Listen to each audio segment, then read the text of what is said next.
O mercado de tecnologia no país movimentou quase 20 bilhões de reais em 2009 e novas projeções indicam que a cifra deve chegar a 29 bilhões de reais em 2013. Florianópolis é conhecida como polo tecnológico estadual e Santa Catarina vem se destacando cada vez mais nesse ramo. Mas para crescer internacionalmente, o investimento é bastante alto. E hoje o Economia e Negócios recebe aqui no estúdio o presidente da ACAT, Associação Catarinense de Empresas de Tecnologia, o Rui Gonçalves Dias. Rui, seja bem-vindo ao Economia e Negócios. Rui, qual é o principal desafio desse setor para 2011? Bom dia. O principal desafio do nosso setor continua sendo recursos humanos. Talvez essa seja a grande luta que nós estamos travando há alguns anos já para conseguirmos manter o nosso crescimento acelerado, que vem sido acima da casa dos 20% ao ano no Estado. Então precisamos continuar formando mão de obra e fortalecendo esse setor. A inclusão digital, a banda larga para todos, também a gente acredita ser um grande desafio que o governo deve combater aí para nós continuarmos crescendo. Você esteve conversando com o governador Raimundo Colombo na semana passada, Rui, a respeito exatamente dessa questão da banda larga. O que é que ficou, de certa forma, encaminhado para que o Estado tenha essa cobertura completa? Bom, as ferrovias do século passado é a banda larga do atual. Tem estudos aí do Banco Mundial que cada 10% de pessoas incluídas em banda larga cresce 1,4% o PIB. E isso são estudos de um banco que tem credibilidade mundial. E temos histórico de países como Índia, que teve esse tipo de setores, algumas cidades nos Estados Unidos que estavam isoladas do mundo, a banda larga levou desenvolvimento. E eu acho que o maior atrativo que um Estado hoje possa dar para atrair investimento em alta tecnologia é banda larga. E isso, o governador se sensibilizou, já estava sensibilizado, isso foi muito importante. Já tem estudos hoje encomendados na SC Parcerias, o diretor Enio Branco está responsável por isso, e a gente tem visto isso com bons olhos.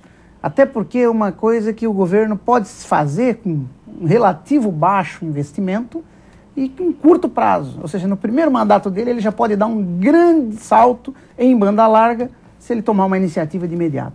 Até porque, Rui, contribuindo com o que você está dizendo, a gente nota que nos últimos tempos o governo de Santa Catarina fez algumas mudanças em termos fiscais, principalmente, e jogando toda a questão tributária para a questão online, com software, né? Trabalhando com software, trabalhando online.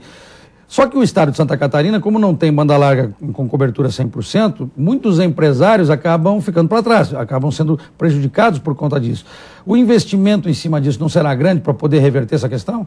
Não será grande. Porque hoje, por exemplo, nós temos a Celesc, que é uma empresa fenomenal, nós temos luz em todos os municípios, e onde tem luz pode ter energia, pode ter internet. Exatamente. Então, basta só a gente customizar uma solução adequada. Nós, inclusive, lá na Vertical Telecom da ACAT, as empresas de telecom, já ajudaram a escrever um plano estadual de banda larga, que a gente quer apresentar também para o grupo que está estudando isso no governo. E a gente acredita que isso deveria ser uma das prioridades absolutas, junto com formação de mão de obra, que eu acredito que não é só um problema do nosso setor. Acho que a formação de recursos humanos é um problema de todas as áreas. E a gente acha que se nós queremos ter desenvolvimento sustentável no Estado, nós vamos ter que ter crescimento das pessoas, incluir os cidadãos na era do conhecimento, formando técnicos de enfermagem, formando os professores para trazer para a sala de aula a educação virtual, a educação via internet, né? Então eu acredito que isso só vai gerar desenvolvimento. Dia desses, aqui no programa, eu conversava com o professor Sérgio Gargioni, que é o presidente da FAPESC, e ele manifestava exatamente essa preocupação também com a especialização da mão de obra, com a inovação e tudo mais. E em outras conversas contigo, a gente acabou colocando aqui no programa que a própria ACAT tem feito um trabalho importante aqui em Florianópolis, junto com a prefeitura, para formar essa mão de obra, né, em vários locais da cidade, principalmente na área de software, na área online. Como é que está se dando isso, essas relações que a ACAT tem hoje com a Prefeitura, com a FAPESC e outros organismos? Acho que nunca teve um momento tão favorável. Nós temos sido ouvidos em todos os ambientes, seja governo municipal, seja governo estadual, seja com a FAPESC, que é um órgão do governo estadual.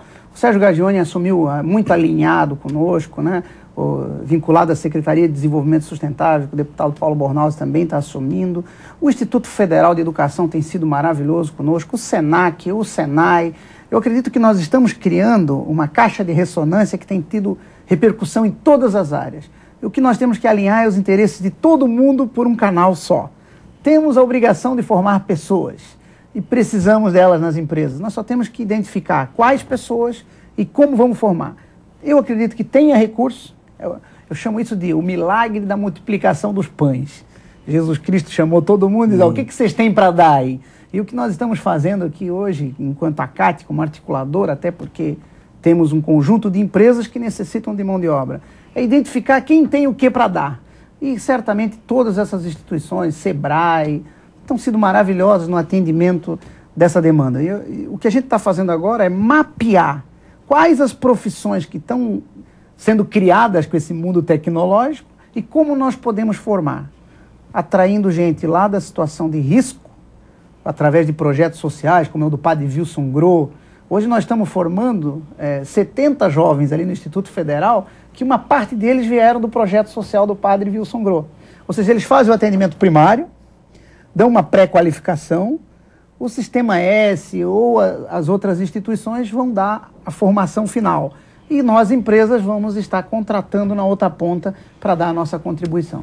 Isso é muito importante, Rui. Agora, como é que você vê o trabalho que deve, talvez, ser realizado no ensino fundamental, principalmente, o trabalho de inclusão das crianças hoje, que trabalham muito com tecnologia, né, no seu domicílio, mas daqui a pouco não tem uma inserção lá na frente do mercado de trabalho. Como é que você vê essa relação e essa necessidade, talvez? Talvez aí seja o grande desafio e a grande oportunidade. Eu sempre vejo, quando tem um problema, tem uma grande oportunidade, né? Eu sempre digo, quando você olha problema, eu olho pela ótica da oportunidade. Eu imagino que um dos grandes problemas da educação, de fazer essa inclusão profissional, está em nós também prepararmos os professores para trazer para a sala de aula o ambiente virtual. Educação pode ser feita pelo YouTube, que as crianças já estão otimamente adaptadas, pode ser feita pelo Google, pode ser feita pela Wikipedia, pode ser feita por N recursos virtuais. As aulas podem ser preparadas, os livros podem vir em e-books. Por que dicionário numa época que você tem todas as informações abundantes? Só que isso tem que estar em umas salas virtuais e ambientes completamente adaptados para isso. E os alunos certamente não vão ter tanta dificuldade quanto a gente provavelmente vai encontrar com os professores, que não foram educados. Nós não fomos, a nossa geração não foi educada para esse mundo virtual. A história do virtual tem 10, 15 anos. Né? Nós estamos dando aula da mesma forma como a gente dava há 30, quando a gente foi alfabetizado. Então, eu acredito que talvez o grande foco hoje é a gente conscientizar que precisamos dar atenção aos professores, dar condições, tirar a mística, dar um ambiente adequado, remunerar adequadamente, né? Eu acredito que isso vai ser aceito. Rui, muito obrigado por sua entrevista. O Economia e Negócios de hoje está terminando. Nós voltamos amanhã a partir das 7h15. Vem aí o SC no ar com Thaís Andreoli e Alexandre Mendonça. Para você, um ótimo dia.